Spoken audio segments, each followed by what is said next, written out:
All right, let's kick things off with this.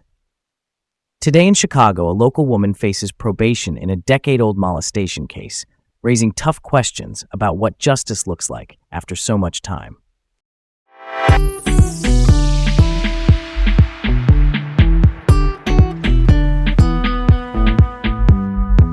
I'm Garrett. And I'm Leah. Welcome to Laid Back Local, the news of the day with Leah and Garrett in Chicago.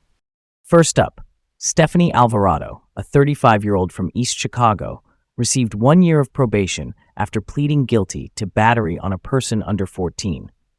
Probation means court-supervised time in the community instead of jail. This follows a mistrial in her child molesting case. A mistrial is when a trial is invalid because of an error, so the verdict does not stand. Prosecutors say the underlying events go back to 2013 through 2015 and involved her then-boyfriend, Andres Guerra. Guerra, who was prosecuted separately, was sentenced to 80 years for child molestation. By entering a plea on February 20th to the reduced charge of battery, the child molesting charges against Alvarado were dropped. She was sentenced on April 14th to a year of probation. A plea deal, by the way, is when a defendant admits guilt on one charge in exchange for other charges being reduced or dismissed. And here, prosecutors emphasized moving forward on what they could prove now, which is tougher in a decade-old case.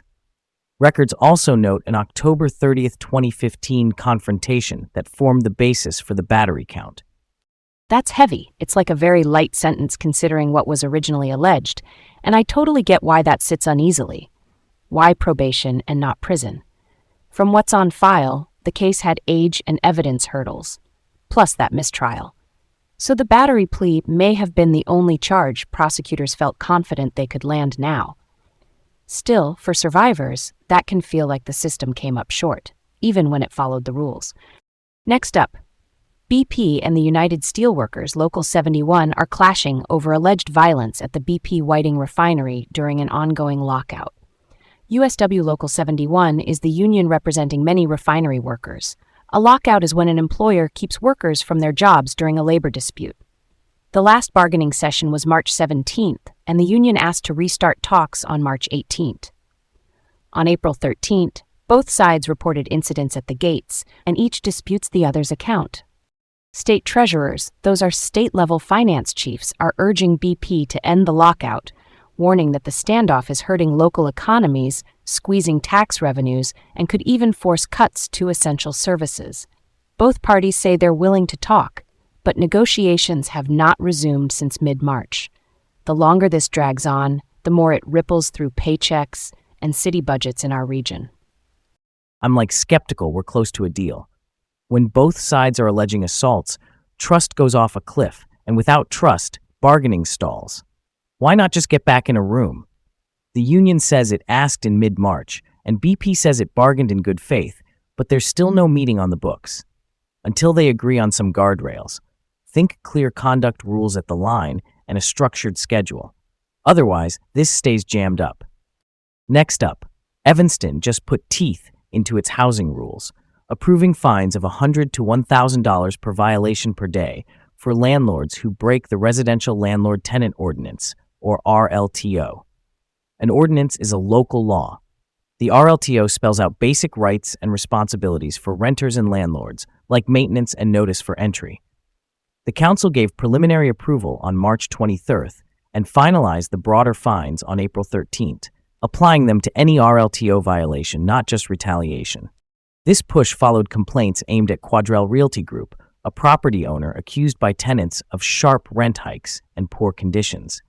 Supporters say daily fines deter violations and give tenants a faster path than civil litigation, which is just the formal term for a lawsuit in court. Critics argue the real issue is weak enforcement. If the city does not inspect and follow up, bigger penalties on paper will not change much. I'm all for tools that actually work for renters. If calling the city gets you an inspection and a fine the same week, that's real leverage. Why now, though? It sounds like months of tenant complaints and a lot of council back and forth finally set the stage. The key will be swift enforcement so people see changes in their buildings, not just new numbers in a code book. Next up, Ford City Mall faces closure over safety problems after the city reached a deal with the owner, Namdar Realty Group, which is a national mall operator. The mall opened in 1965 in a converted airplane factory and has struggled for years. The city cited a broken fire suppression system last May. Think sprinklers and related safety gear. A court filing on April 10th detailed emergency issues, including flooding, leaky ceilings, and poor lighting, and on April 13th, officials asked to shut it down. Some tenants, including JCPenney, the department store, are asking for more time to operate while repairs are made. At the same time, the city is weighing a proposal to replace parts of the mall with warehouses. For a place that used to buzz on weekends, that's a big potential pivot in how the site gets used. Yeah, a lot of folks have memories there. I get the tenants ask for a little runway, but safety has to come first. Flooding and a dead sprinkler system are like non-starters. Why warehouses, though?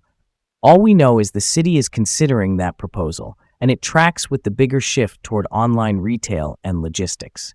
Either way, preserving what's workable and making it safe feels like the North Star. Last up, over in Oak Park and River Forest High School hosted a 2-day Arts and Justice program. It featured Joe Morton, the Emmy-winning actor, and Cornelius Eady, the poet and playwright. Students organized a workshop and a performance of Brutal Imagination, a play based on a real-life case of racial injustice, and they led conversations with people who were wrongfully convicted and later exonerated. That's pretty cool, right? It shows how art can teach civic lessons. By civic, we mean how society and the justice system work. When students build the program, it hits closer to home. Stories on a stage can surface hard truths in a way a textbook just cannot. That one gave me chills. Why does art work for this? Because it humanizes complex systems. It puts names and feelings to policies in courtrooms. Huge credit to those students for creating a space that, inspires change while keeping it real and compassionate. Thanks for tuning in to Laid Back Local, the news of the day with Leah and Garrett in Chicago. Have a great day and join us again tomorrow.